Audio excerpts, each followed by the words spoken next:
Bienvenue, aujourd'hui on se penche sur des extraits inspirés du Comte de Monte Cristo, centrés sur, cette fameuse vengeance contre les Villefort, Danglars, Morcerf. L'ambition est claire, un drame intense. Oui, et notre but ici, c'est de voir comment on pourrait peut-être rendre ces scènes encore plus percutantes, en affinant un peu la technique. Exactement. Alors premier point, le suspense. La gestion du rythme est vraiment une force dans ces passages. C'est évident. Tout à fait. Mais l'approche des révélations, même si elle est efficace, elle pourrait peut-être gagner en variété, non? C'est ça. Le texte utilise beaucoup les révélations retardées. Oui, le secret d'Auteuil, l'enfant, la reconnaissance entre Bertuccio et Madame Danglars, le document de Noirtier. C'est fort, c'est très Dumas dans l'esprit. Le problème, si on peut dire, c'est pas que ça marche pas. Ça marche très bien. Non, bien sûr. C'est plutôt que ça suit un schéma un peu reconnaissable. On sent la formule. Tension, puis la confrontation bien orchestrée, la révélation choc et la réaction forte. Et quand ça devient un peu systématique, le lecteur commence peut-être à anticiper. Pas forcément ce qui va être révélé, mais comment ça va arriver. Exactement. Et du coup, l'impact viscéral, le vrai choc, il peut être un peu émoussé. On admire la mécanique, mais on est moins emporté. Oui, on voit les ficelles, même si elles sont bien tirées. Alors, comment garder cette force, mais en déjouant un peu plus l'attente du lecteur sur la manière? Une idée, ce serait de jouer plus avec le timing et la méthode. Au lieu d'avoir systématiquement ce pic de révélation unique, pourquoi ne pas distiller l'info progressivement, pour certains secrets en tout cas. Une tension qui monte par petits bouts. Voilà, des allusions, des regards, des objets qui reviennent, qui créent une angoisse, bien avant la confirmation. Parfois, la révélation la plus forte, c'est pas celle qu'on dit, c'est celle qu'on comprend soudainement. À travers un détail anodin ou une action. C'est ça. Ou alors une vérité qui sort presque par accident. Un lapsus, une coïncidence, quelque chose qui échappe même au contrôle du manipulateur, du conte. Ça introduirait un élément d'imprévu intéressant. Prenons Auteuil, le dîner, la reconnaissance Bertuccio-Mame Danglars-Andrea. Dans le texte soumis, on décrit sa terreur après que le comte l'interroge. C'est efficace, mais direct. Oui. Et si, pour varier, sa panique se voyait avant, physiquement? Comment ça? Imaginons qu'en servant, sous le choc, il fasse tomber quelque chose de précieux ou qu'il se trompe dans les vins. Ça créerait un malaise à table, palpable. Ah oui, je vois. L'action d'abord. Le comte n'aurait plus qu'à observer, peut-être juste un petit sourire. Avant de poser la question fatale, la tension serait plus immédiate, moins racontée.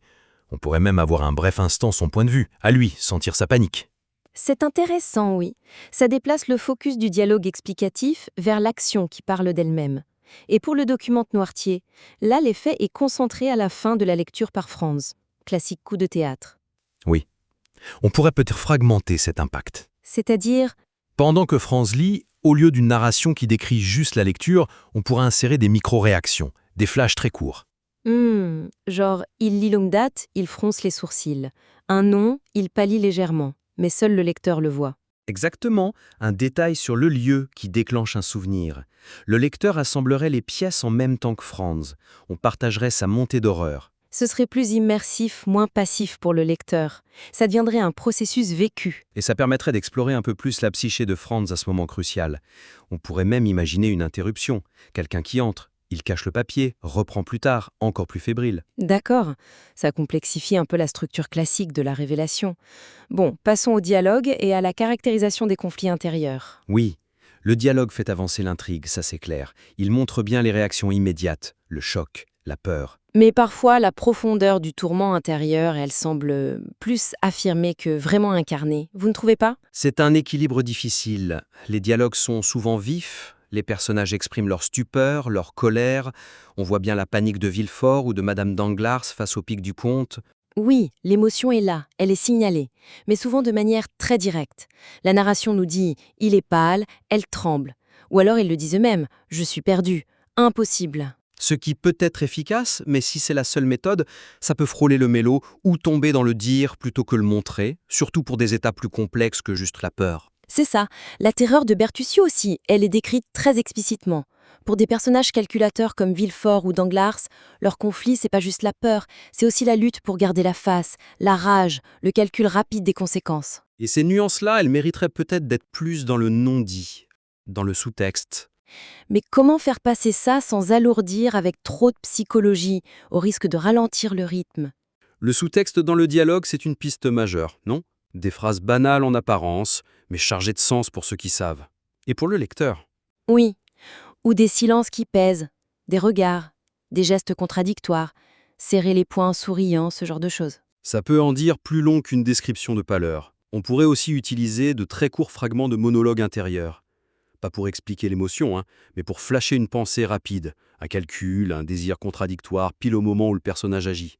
Des éclairs de lucidité ou de panique antérieure, en somme, pas des pages d'inspection. C'est ça, reprenons Auteuil, Villefort et même Danglars.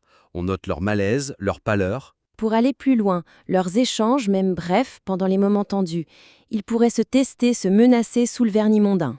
Imaginez Villefort qui dit « l'air de rien ». Certaines vieilles histoires devraient rester enterrées, avec un regard appuyé vers elle. Et elle qui répondrait avec un sourire de glace, oui, surtout quand les déterrer pourraient nuire à tout le monde. Le lecteur sentirait la tension, leur passé commun, leur peur mutuelle, sans que ce soit dit. Ou un flash mental de Villefort. Elle sait, jusqu'où, contrôle, juste avant qu'il reprenne la parole d'un ton détaché. Et pour Bertuccio, au-delà de la faute de service qu'on évoquait, Même son dialogue, s'il doit répondre au compte sur la maison, sa réponse pourrait être hachée, ou il utilise un mot pour un autre, se reprend gauchement. Pas besoin de dire il est terrifié, sa difficulté à parler le montre. on pourrait même jouer sur le contraste. Le comte pose une question complexe, Bertuccio répond à côté, obsédé par ce qu'il a vu.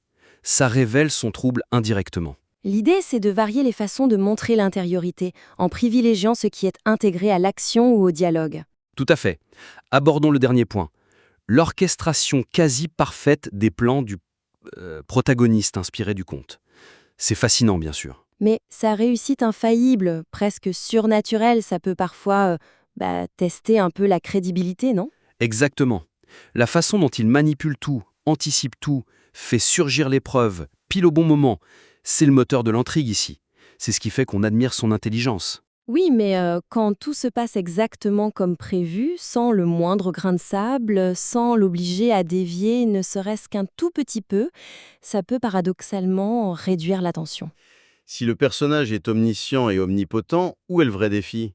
On sait qui va gagner. La question devient juste comment il va humilier la prochaine victime. Ça peut devenir une démonstration de puissance un peu froide, peut-être, moins une lutte acharnée contre des adversaires et contre le hasard. Alors comment on introduit un peu d'incertitude sans l'affaiblir? Il ne s'agit pas de le faire échouer, bien sûr. Non, surtout pas d'échec majeur, ça trahirait le personnage. Mais peut-être des petits grains de sable, comme vous disiez, des imprévus mineurs. Des réactions de personnages secondaires un peu différentes de ce qu'il attendait. Des coïncidences qui vont pas tout à fait dans son sens. Voilà. Et l'intérêt, ce serait de montrer sa réactivité, sa capacité à ajuster son plan à la volée, à transformer un petit obstacle en avantage ou à le contourner brillamment. Son génie ne serait plus seulement dans la planification parfaite, mais aussi dans l'improvisation, l'adaptation. Ça le rendrait peut-être plus humain, moins omniscient, mais encore plus impressionnant dans l'exécution. Donner aux autres personnages un tout petit peu plus d'autonomie, une capacité à surprendre, même sans le vouloir. Ça pourrait enrichir l'interaction. On pourrait imaginer un exemple concret dans les scènes qu'on a. Prenons la manipulation du télégraphe pour ruiner Danglars. Là, ça marche parfaitement. Et si l'employé corrompu faisait une petite erreur dans le message? Rien de grave, mais une ambiguïté qui crée une panique, différente de celle attendue, ou qui touche brièvement un allié du comte par ricochet. Exactement. Le comte devrait alors intervenir discrètement pour corriger le tir. Une seconde manipulation rapide, une rumeur bien placée, ça ajouterait une couche de complexité, ça montrerait sa vigilance constante. Ou alors, l'info manipulée attire l'attention d'un tiers imprévu. Un journaliste un peu curieux. Le comte doit faire une manœuvre de diversion. Autre exemple, Cadrousse et Andrea Cavalcanti. Son apparition est parfaitement synchronisée pour mettre la pression. Et s'il arrivait 10 minutes trop tôt, alors qu'Andrea parle à quelqu'un d'important? Ou trop tard, quand Andrea a déjà trouvé une petite échappatoire? Ça forcerait Andrea à improviser plus désespérément, peut-être à faire une gaffe, ou Cadrousse à prendre plus de risques. Le comte, observant de loin, devrait ajuster la suite. Ce serait moins mécanique. Plus organique, oui. Et même au dîner d'Auteuil.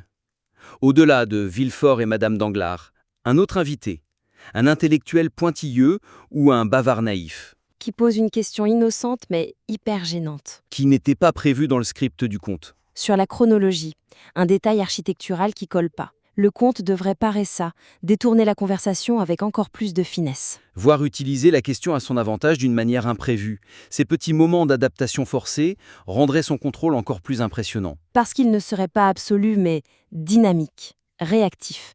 Le lecteur sentirait que même lui doit composer avec les aléas. C'est ça. Bon, alors pour résumer, notre exploration des extraits soumis suggère quoi? 3 axes principaux de réflexion, si je comprends bien. C'est ça. Premièrement, varier les stratégies de révélation pour garder un suspense moins prévisible.